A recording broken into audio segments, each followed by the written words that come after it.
know about the Turtles when you first came on board, arriving at Playmates, and what did you think were the challenges ahead of you? Well, yeah, it even goes back further, because when I was interviewing at Playmates, they actually showed me the black and white comics. And I think at the time, the large, kind of mangy plush turtle. Oh, it was awesome. Yeah, it was really a hideous sample. And again, we're not being elitist, it was bad. And well, potatoes or turtles, turtles were looking pretty good. So the biggest challenge for us was, and in those days, I mean, you guys know all the collector-based action figure lines that are out there, but in those days, retailers did not want to hear the C word, the collector word. And so we knew from day one we had to translate this for a kid's audience or a kid's market. And that was, number one. How do you take it? How do you take the essence of Turtles? How do you translate it and not lose that essence and that appeal? And that was probably step one. And what do you think were the core strengths of Turtles that let you adapt them into a toy line that worked so well? Well, I'll start off first by something Kevin said, which gets everybody's attention, of course, from day one, which was the name. And we were so smart that we saw the name Teenage Mutant Ninja Turtles, and there were a lot of generic ninja lines out there in the marketplace. We seriously considered losing the ninja name as part of Teenage Mutant Ninja Turtles. You can see how much we knew. No, I mean, the Brotherhood, the four heroes, the fact that the four heroes were very clearly delineated and defined. Obviously, their skills and their hand-to-hand proficiency, I guess, and the ability to recreate that on the playground, which naturally translated to a kid's audience. I think it was all those things, and then Murakami Wolf, and there's fans of the show, there's people that aren't fans of the show, but they did an amazing job of really expanding on the essence of Turtles and making it more palatable for a kid's audience, and adding those elements that a lot of people today know it for, which is the pizza and all of that. So it was a great combination of a very strong property from day one, and then you brought in the TV folks that just expanded on that idea. And for you, those of you who may not realize it, Playmates funded the first 5 episodes that went on in broadcast in December of 1987. So they really put a lot of their resources behind making this thing happen. And how involved were you in developing the TV concept and the characters and merging the goals of TV with toys?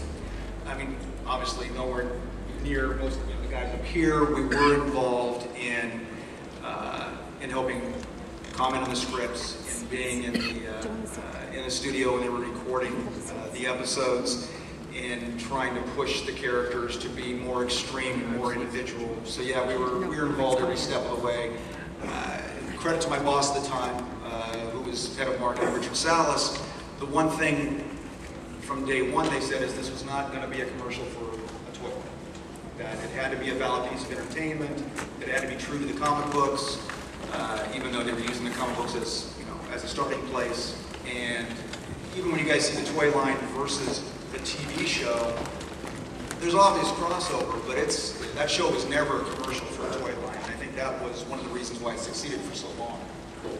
And in light of the boys' action market in 1987, 1988, which was pretty dismal, when you saw the toy line and the TV shows moving through the pipeline, how confident were you and others at Playmates that the Turtles were going to be at least a modest success? Well, if you're flying... Were you nervous?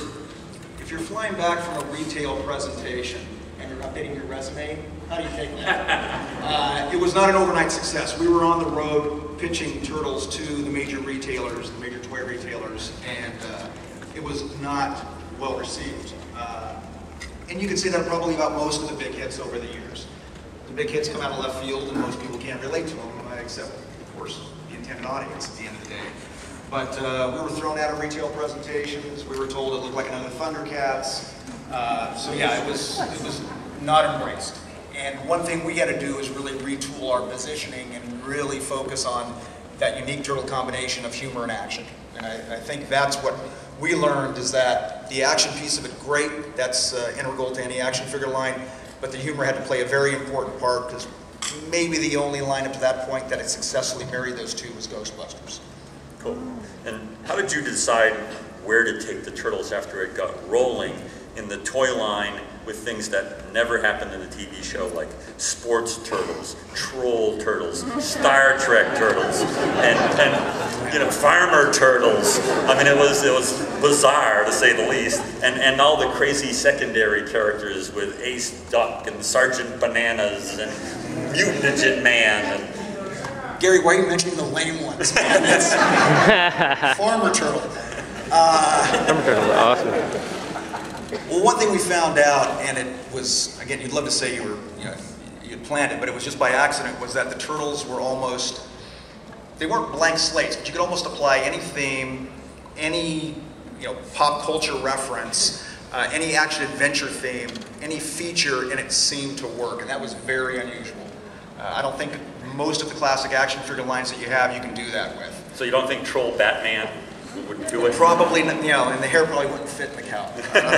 But I mean, so we found that out quite by accident, that wow, we could really take this and start segmenting the lines, or segmenting the brand into these different themes, and it seemed to work almost every time, which gave us incredible latitude.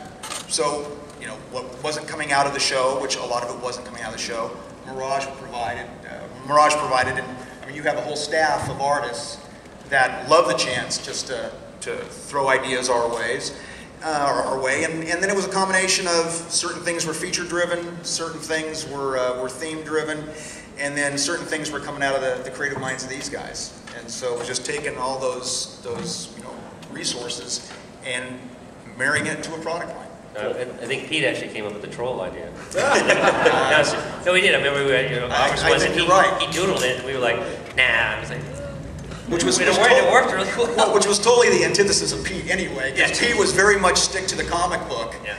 And so, yeah, to see a turtle come out of Pete was shocking. So we've set the stage with successful comic book, toy line, TV. What do we do next to keep this thing going? What's the next challenge? And that was a movie.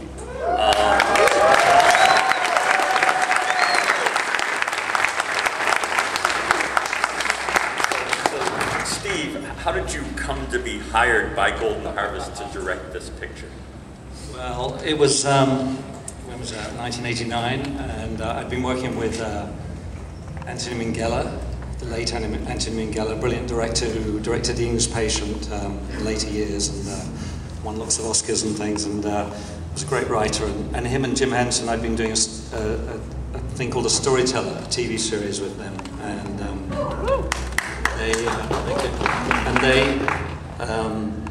and really he just rang me up and he just said, I've just come across this